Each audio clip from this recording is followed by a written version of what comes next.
రంగులలో కలవు యద పొంగులలో కళవు. అందరికీ నమస్కారం అండి. ఛానల్లోకి స్వాగతం. ఈరోజు నేను మీకు చదివి వినిపించబోయే కథ నిర్ణయం. రచన తిరుమల శ్రీ పివివి సత్యనారాయణ గారు. కథలోకి వెళ్లే ముందు నా చిన్న విన్నపమండి. కథ నచ్చితే లైక్ చేయటం అస్సలు మర్చిపోకండి. మీరు చేసే ఒక్క లైక్ నాకు ఎంతో ప్రోత్సాహాన్ని అందిస్తుంది. అలాగే కథ మీకు ఎలా అనిపించిందో మీ అభిప్రాయాన్ని ఖచ్చితంగా నాతో పంచుకోండి. మరిన్ని మంచి మంచి కథలు వినడానికి నా ఛానల్ని సబ్స్క్రైబ్ చేసుకుని నాకు సపోర్ట్ చేయండి. ఇక కథలోకి వెళ్లిపోదాం. నా ఇల్లు ధర్మసత్రం కాదు, దారిన పోయే దానయ్యలందర్నీ తీసుకొచ్చి మేపటానికి. ఆ ముసలాన్ని వెంటనే ఇంటి నుండి పంపివేయకపోతే నువ్వే వెళ్లిపోవలసి వస్తుంది.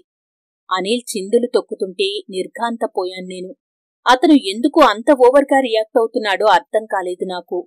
నా ఇల్లు నిజమేనా? ఆ ఇల్లు మా ఇద్దరిదే కాదా? దానిమీద నాకేమీ హక్కులేదా? ఆ సంసారంలో, అతని జీవితంలో నాకు సమాన పాత్ర ఉందని అతను ఎప్పుడు గుర్తిస్తాడు?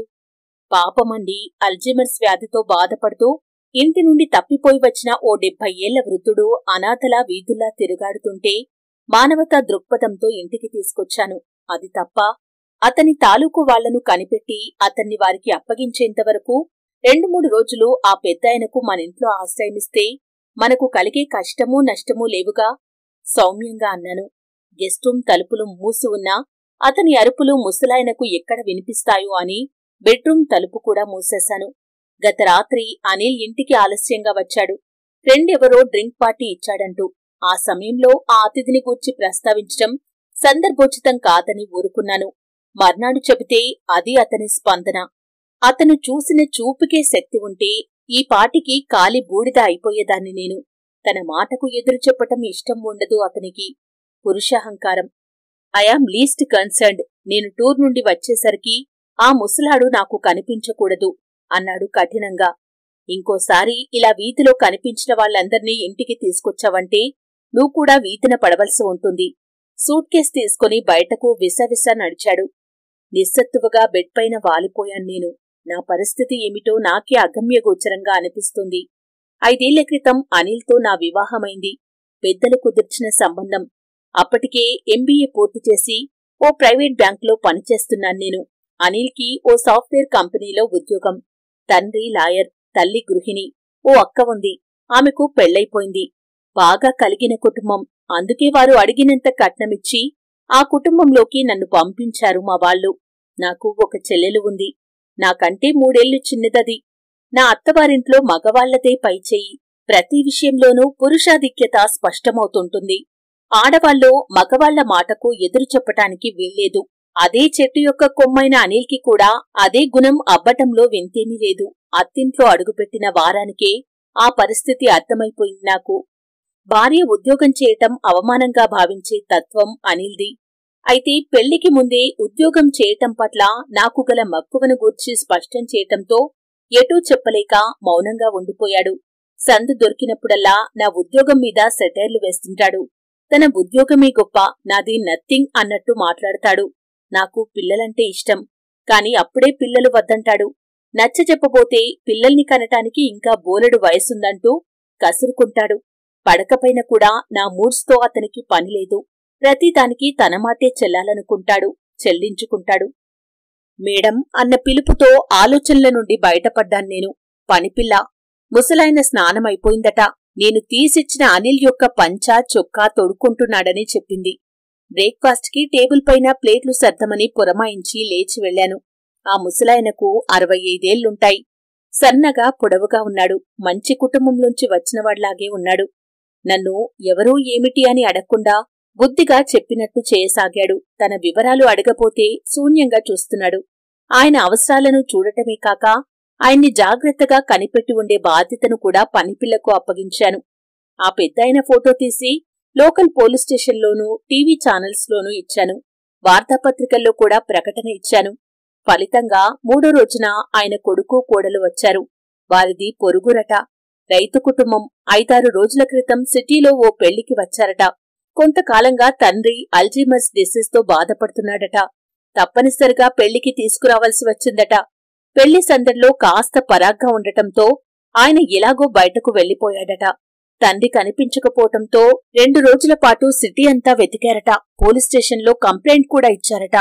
ఏ సంబంధమూ లేకపోయినా తండ్రిని ఆదుకొని సురక్షితంగా తమకు అప్పగించినందుకు మరీ కృతజ్ఞతలు తెలుపుతున్నారు దంపతులు.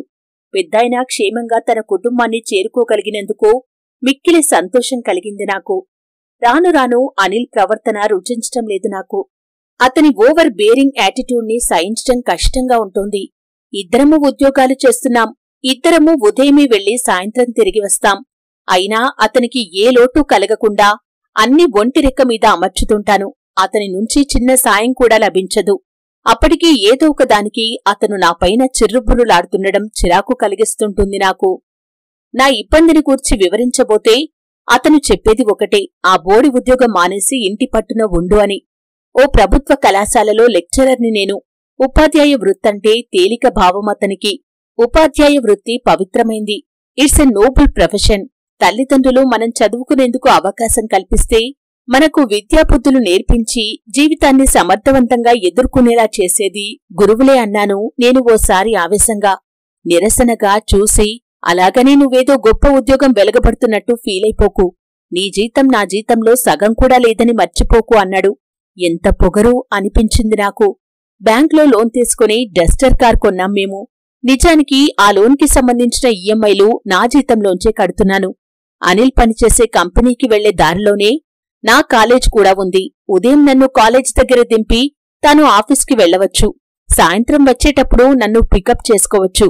కాని అలా చేయటం అతని మేల్ ఈగోని గాయపరుస్తుంది. తాను వాడుతున్న పాత స్కూటర్ని నా ముఖాన పడేసి కార్ని తాను వాడుతున్నాడు. పీక్ అవర్స్ లో హెవీ ట్రాఫిక్ లో స్కూటర్ పైన కాలేజీకి వెళ్లి రావటం యాతనంగా ఉంటుంది నాకు. అంతకు మునుపు సిటీ బస్లో వెళ్లేదాన్ని. అదే నయమనిపిస్తోంది.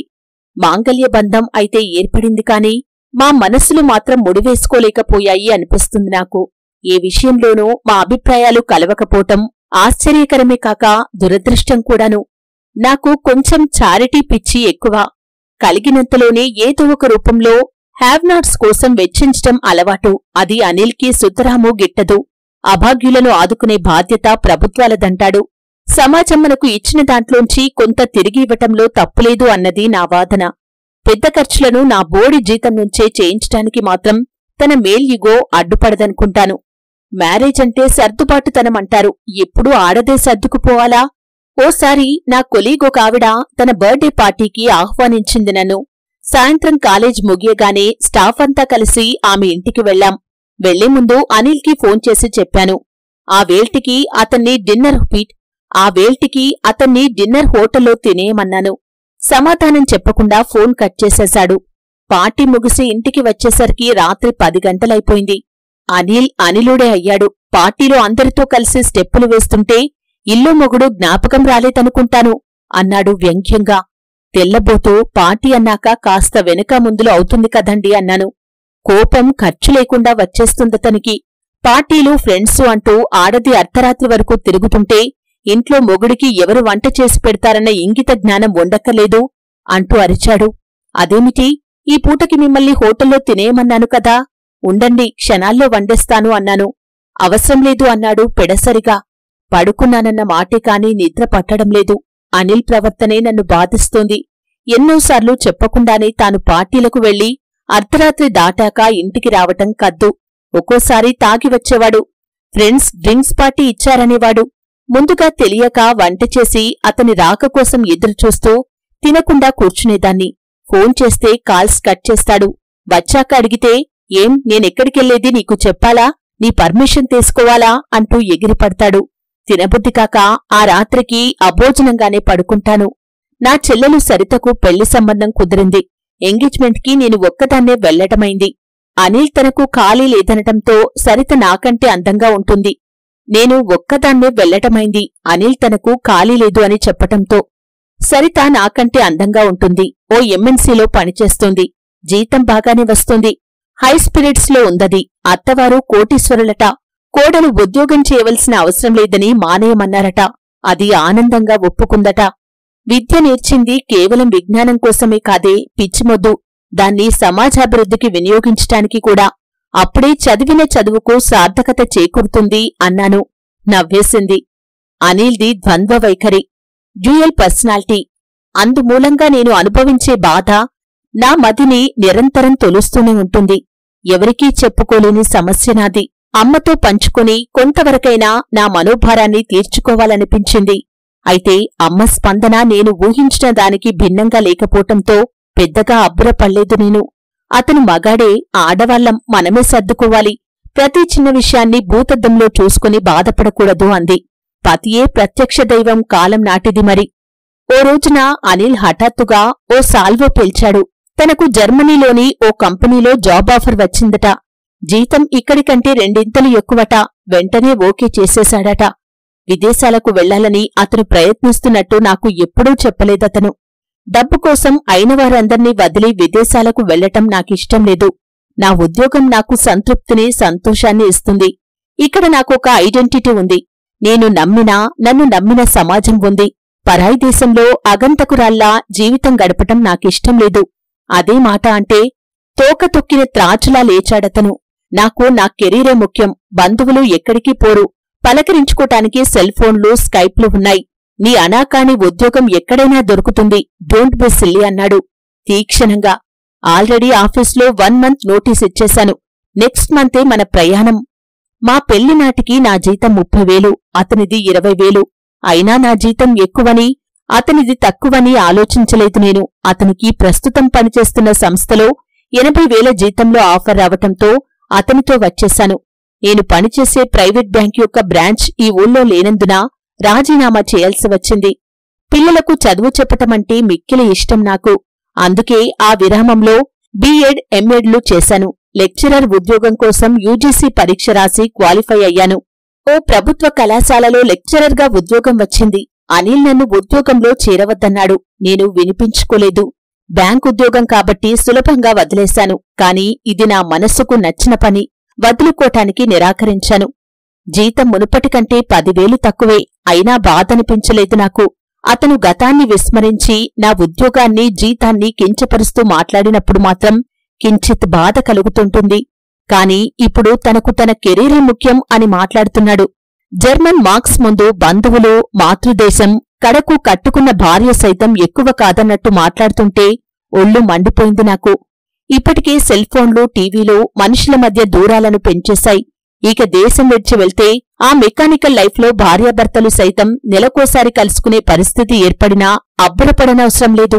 మెరిట్తో స్వదేశంలోనే ఎదుగుదామని, అయినవారినందర్నీ వదిలి ఎండమావుల కోసం పరుగులు పెట్టవద్దని నచ్చచెప్పటానికి ప్రయత్నించాను.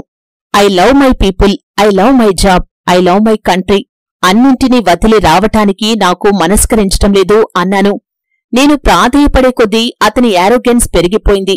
మొగుడు కావాలంటే నాతో రా.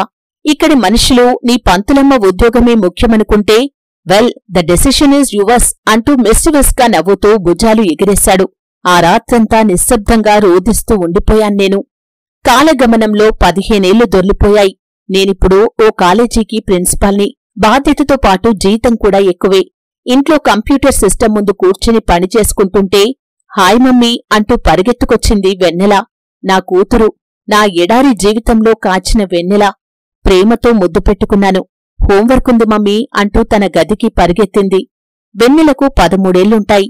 8th క్లాస్ చదువుతోంది. పసితనంలోనే పోలియో వచ్చిన కారణంగా ఎడమకాలు చిన్నగా ఈడ్చుతుంది. నా దృష్టి అప్రయత్నంగా గోడకు ఉన్న అనిల్ ఫోటో మీద పడింది. అతని వదనంలో యారోగెన్స్ కొట్టవచ్చినట్లు కానవస్తుంది. చిన్నగా నిట్టూర్చాను. ఆ యారోగెన్స్ మా ఎడబాటుకు కారణమైంది. ఆ రోజు నా జీవితం ఓ ముఖ్యమైన మలుపు తిరిగిన రోజు.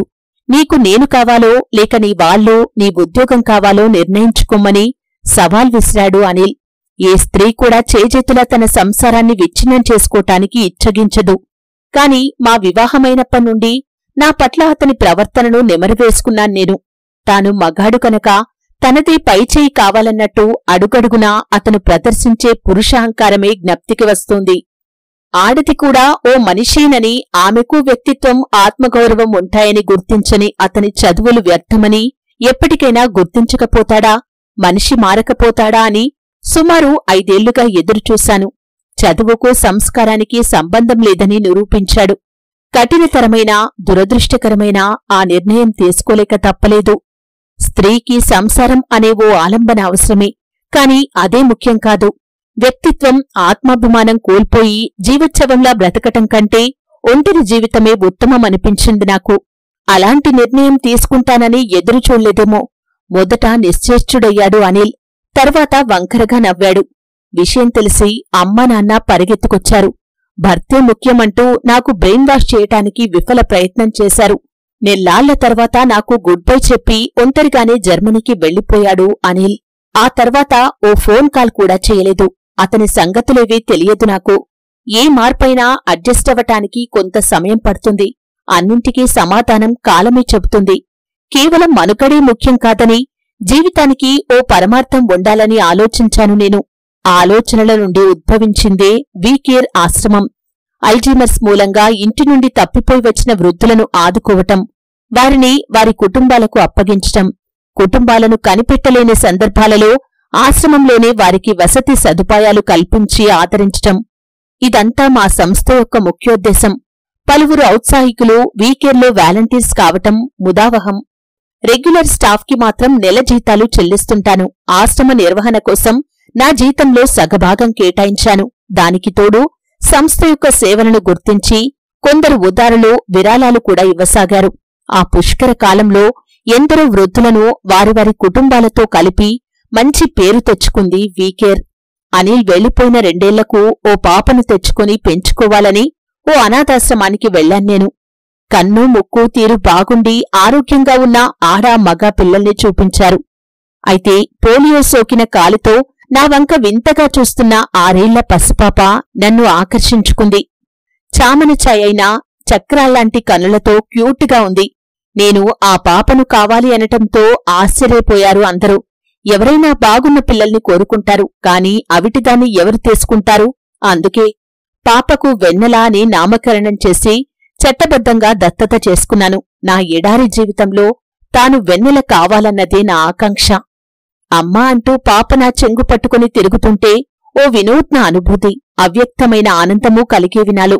నా జీవితానికి కొత్త వెలుగులను తెచ్చింది వెన్నెల. సెల్ఫోన్ మోగటంతో ఉలిక్కిపడి ఆలోచనలోంచి బయటపడ్డాన్నేను.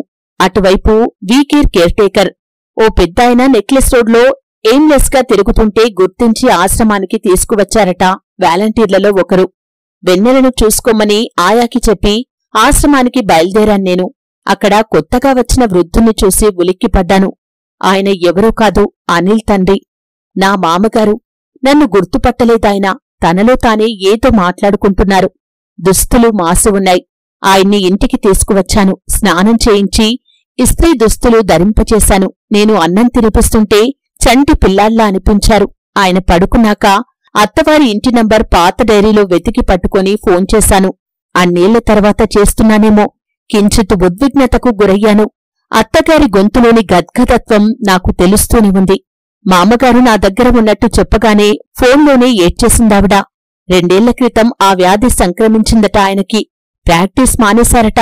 అప్పుడప్పుడు అలా తప్పిపోతుంటారట. 4 రోజుల క్రితం స్పెషలిస్ట్ కన్సల్టేషన్ నిమిత్తం హైదరాబాద్కి వచ్చారట. ఎలాగో మిస్ అయిపోయారట.